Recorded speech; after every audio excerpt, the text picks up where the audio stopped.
wanted to address the elephant in the room, Islamophobia. There was some chatter about that prior to your coming.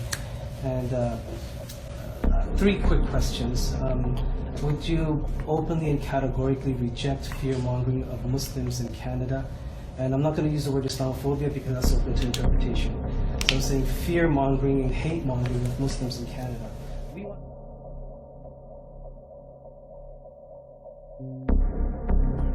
So the first question, yes, absolutely. We denounce all fear-mongering. And those that are targeted against the Muslim faith and those who practice it are completely unacceptable and have no place in Canada. I have said that publicly. I've said that in the House of Commons. I've said that in my speeches. It is something that perhaps I need to say more, because there certainly is this misconception. And I think some of this, and I'll speak to this in a moment, some of it is my political opponents trying to score cheap political points off issues of the day that happened. Second,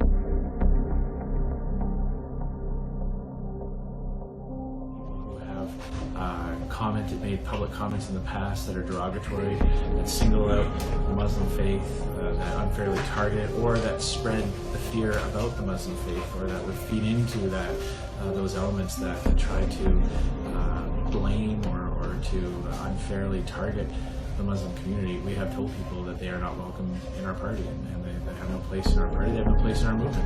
And I don't think I'd have the candidates that are sitting here beside me if we did anything other than that. So yes, we'll continue to do that.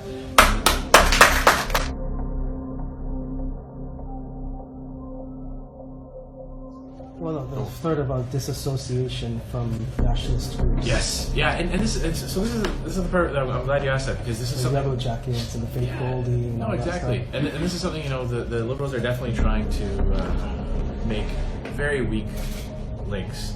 I've always a friend of mine back in Saskatchewan has always told me that you won an argument with a Liberal when they start accusing you of things like this. When they start hurling those personal insults and drawing those links because they have nothing else to argue with. So we had an event on Parliament Hill called the United We Will Convoy. It was organized by people who have been out of work in Alberta, who have lost their jobs in the energy sector, and they were protesting the carbon tax and legislation against the pipelines.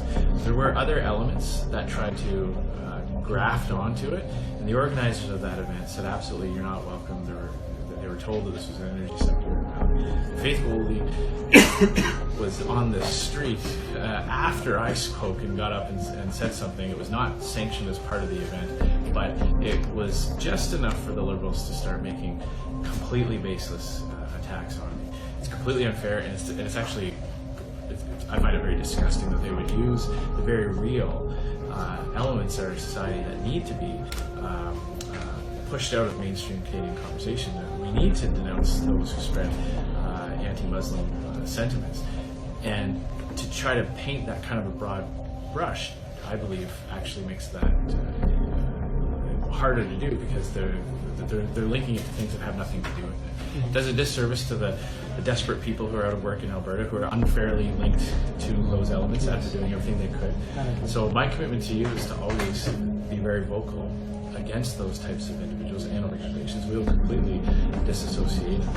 We've sent that message that they're not welcome, they have no place in our party, when they start spreading those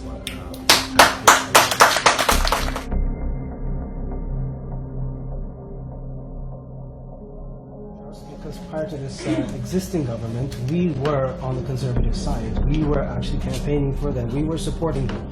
But then when we start hearing from our previous Prime Minister, Islamicism, a new term that we've never heard of, or barbaric cultural practices, and some of the things that were being proposed of the hotline back in those days, it breaks us from within. And then the Muslim community is just weary of they're weary. Will things of this nature be repeated? How do we know? Those are the types of questions that are going to be asked. I appreciate that, and it's obviously it's difficult for a politician to rebuild trust once it's lost, and I can understand where you're coming from. And I'm not surprised that you would raise those concerns. We've certainly heard that as feedback from our candidates in the last election and members of Parliament who in 2011 had the support of your community, and then in 2015, not only was the support not there, but the support had shifted to It was really out of desperation. That's really what it was. It was really out of desperation. I was just saying this yesterday. If we didn't have those elements, right now I believe that Stephen Harper would still be the Prime Minister of Canada if those things didn't happen. So I can make that commitment to you that those types of policies will not be pursued. I hope you can trust me on that. Yes. Comforting to know. Well, and I will make that pledge to you, and I will come back here after the election. Thank you.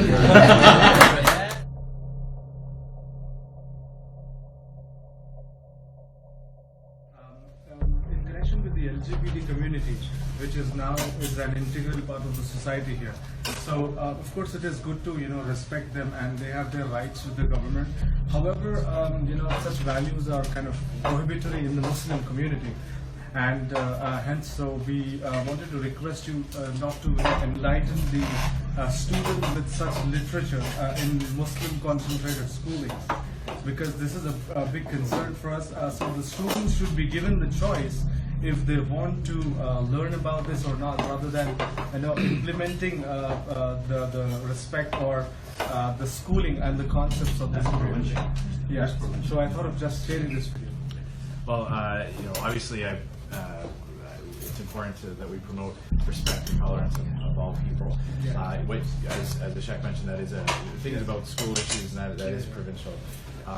So I will defer to some of that, but I can tell you that we in the Conservative Party believe very strongly in treating all people, LGBT, any other community in Canada equally, and ensuring that they have fundamental human rights protected. And at the same time, I believe that things like the role of parents in education is also very important as well. I think that's probably the point that you're making, is having parental say in some of the curriculum and things like that. So that is provincial. So I will defer to Premier Ford on those types of things. But Thank you. Thank you.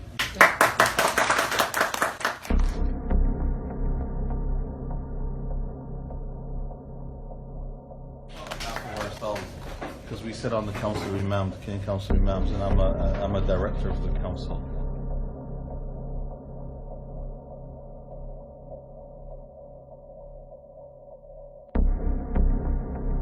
So what is the position of Islam on homosexuality? They asked me this. It's a newspaper, right? So I said, put my name in the paper. The position is death, and we cannot change Islam.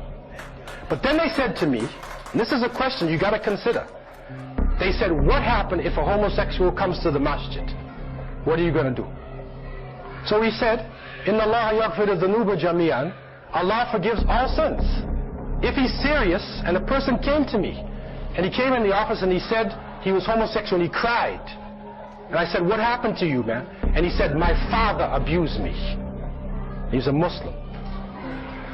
So we felt sorry for the boy. I said, brother, you know you're sick? And he said, I'm sick.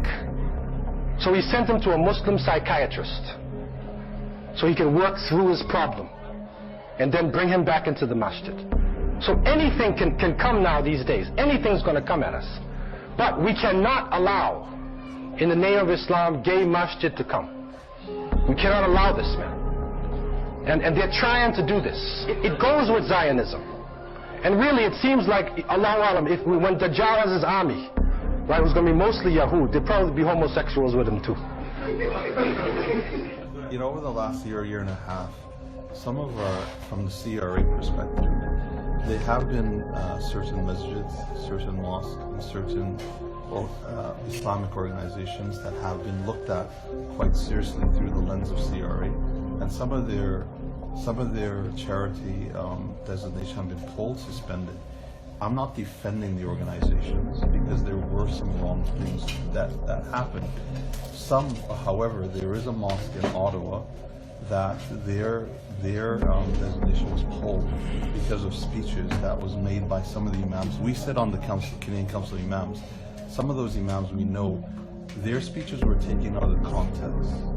Very bad. Meet Abu Usama at-Thahabi. If I were to call homosexuals perverted, dirty, filthy dogs that should be murdered, that's my freedom of speech, isn't it? It was one of the reasons why they pulled the designation from them. And we found it very, very disturbing, A. B, it seemed like that the Muslim organizations, charity organizations, were more targeted than other organizations. Because there has been, over the years, there have been in other places of worship, outside of the Muslim places of worship, people who have been invited to spread fear about Islam and fear-mongering against Muslims. But Jihad in Islam. What's the most beloved and favorite thing to Allah? Jihad in fi sabilillah. The CRA says the mosque failed to disclose the names of speakers, but government agents were able to uncover posters advertising guest appearances using some basic online searches. The document said there is no record of what the speaker said in the mosque, a requirement for charitable organizations. But tax agents had growing concerns the mosque was being used to propagate extremist views. The audit states radicalized individuals later arrested on terror charges attended the mosque, including Ashton Larmond, now in prison for attempting to join the Islamic State. But their charities were left alone, and CRA did not go into it. They did not. So from that aspect, right, because it is a federal aspect, CRA is a federal aspect, what sort of, would you be willing to go to investigate it? Would you be willing to open up, an approach or a process to look into it, to see what is going on, right? To make sure that there is no specific groups, religious or non, in charity work that are targeted specifically. Well, thank you very much for the feedback on that. I will certainly bring this back and look into the specific cases I'm looking at. We have heard concerns about CRA, both at the individual and organizational level, and treating people fairly and treating them. So let me commit to coming back to you. I think the key thing for people is to feel that there is fairness. There's fairness, and that exactly. if there is a principle that's being applied, that it's applied across the board, and that there's transparency. Right. And if there are decisions taken, it's clearly understood. So I think kind of three pillars of that would be fairness, transparency, and then the ability to have an appeal heard. Mm-hmm. So if there is supporting evidence that someone saying, this speech was not, it was taken out of context, or it was clipped, and then there should be a mechanism for those people to have a hearing on that. Right. So I can come back to you with a more formal commitment. That would be my mindset. That is wonderful. Thank you. Friends, I'm feeling very lucky to have a leader like Mr. Shear. So I request all of you, because especially imams, you have thousands of followers behind you. So please, talk to community members, tell them what a leader thinks about our community, so that we can all work together. When New Zealand incident happened, so Mr. Shear asked me to contact with the mosque, because he was not here in Toronto, he was not in Ottawa, he was in Saskatchewan. So.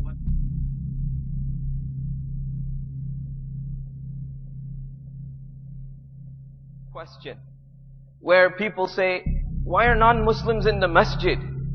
They're filthy. Why are they here? They're not even dressed properly. Why are they coming in the masjid? They might be in their menstrual cycles. But he wanted to go right away to the mosque, just for the condolences. But it was hard to find mosque and imam there. So luckily we found it. But what I meant is, we all need to work together. Since we are very lucky to have Mr. Shear, who's willing to work with us openly. In Islam, and they are found guilty by an Islamic court. One of the punishment is stoning to death. But for the believer, there's an important benefit. This act of stoning now, it's also purification for the believer.